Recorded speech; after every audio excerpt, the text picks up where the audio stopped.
Walt Disney's The Jungle Book.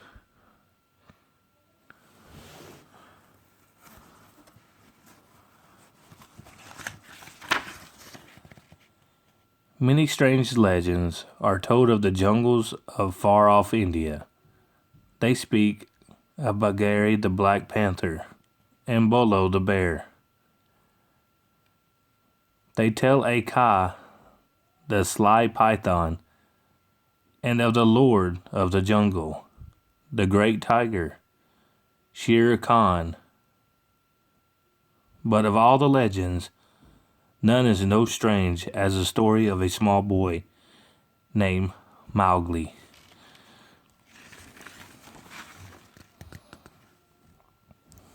The story began when a child, left all alone in the jungle, was found by Bagheera the panther.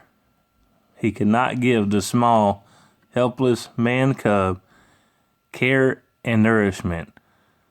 So Bagheera took him to the den of a wolf family with young cubs of their own. That is how it happened that Mowgli, as the man cub came to be called, was raised among the wolves. All the jungle folk were his friends. Bagheera took Mowgli on long walks and taught him jungle lore. Baloo, the bumbling bear, played games with Mowgli and taught him to live a life of ease. There were coconuts for the cracking, bananas for the peeling, sweet and juicy pawpaws to pick from jungle trees. Hathi, the proud old leader of the elephant herd, tried to train young Mowgli in military drill as he led his troop trumping down the jungle trails.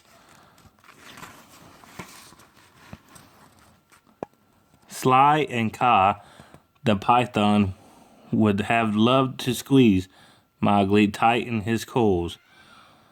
Mowgli's friend warned him against Kaa. It was Shere Khan, the tiger, who was the real danger to Mowgli. That was because Shere Khan, like all tigers, had a hatred of man.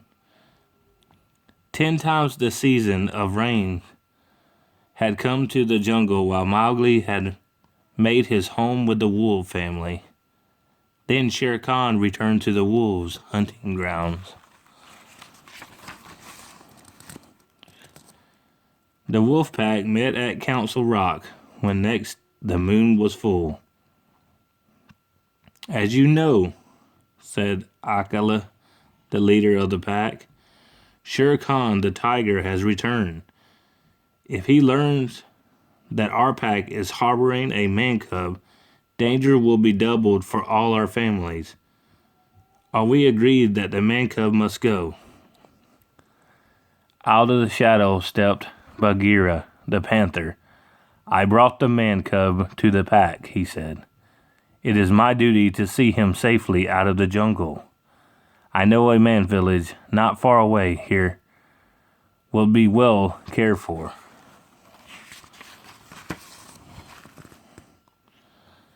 So it was arranged, and when the greenish light of the jungle morning slipped through the leaves, Bagheera and Mowgli set out. All day they walked, and when night fell they slept on a high branch of a giant banyan tree. All this seemed like an adventure to Mowgli, but when he learned that he was to leave the jungle, he was horrified. No, cried Mowgli. The jungle is my home. I can take care of myself. I will stay. He slipped down a length of trailing vine and rudely ran away. For a while, Mowgli marched with Hathi and the elephants, but he soon tired of that. Then he found Baloo bathing in a jungle pool. Mowgli joined him for a dip. Suddenly down swooped the monkey folk, the noisy, foolish, Bandar Log. They had snatched Mowgli from the pool before Baloo knew what was happening. They tossed him through the air from hand to hand and swung him away from tree to tree. Off in the jungle, Bagheera heard Mowgli's cry and came with a leap and a bound. "The monkeys have stolen Mowgli away," gasped Baloo. Off raced Bagheera and Baloo to the ruined city where the monkeys made their home. They found Mowgli a prisoner of the Monkey King. "Teach me the secret of fire," the Monkey King ordered Mowgli. "The magic of fire will frighten even Shere Khan. With it I shall be the equal of man. Until I know the secret, you are my prisoner." It took quite a fight for Bagheera and Baloo to rescue Mowgli that time. "Now you see," they told him, "why you must go to the man village to be safe." But alas, the foolish boy would not understand. He kicked up his heels and ran away again.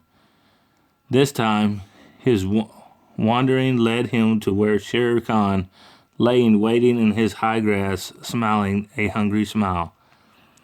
When Mowgli caught sight of the tiger, Shere Khan asked, "Well, man cub, aren't you going to run?" But Mowgli did not have the wisdom to be afraid.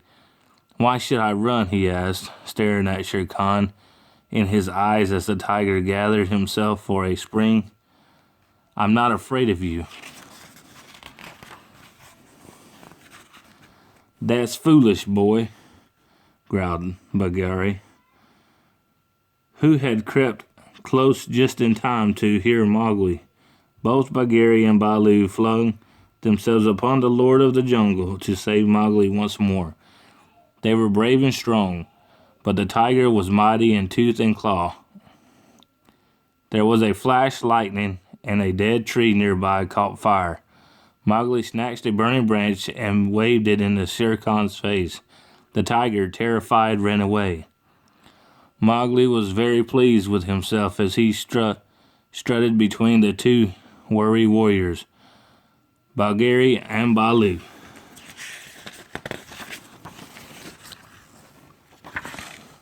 Suddenly, Mowgli stopped. From ahead came a sound that was strange to him. He peeked through the bushes. It was the song of a village girl who had come to fill her water jar. As he listened to the soft notes of her song, Mowgli felt strange inside. He felt that he must follow her. Mowgli crept up path to the village, following the girl and her song. Baloo and Bagheera watched as a small figure, as long as it could be seen. When Mowgli vanished inside the village gate, Bagheera sighed a deep sigh. "It is just as it should be, Baloo," he said. "Our Mowgli is safe in the man village at last. He has found his true home." The end.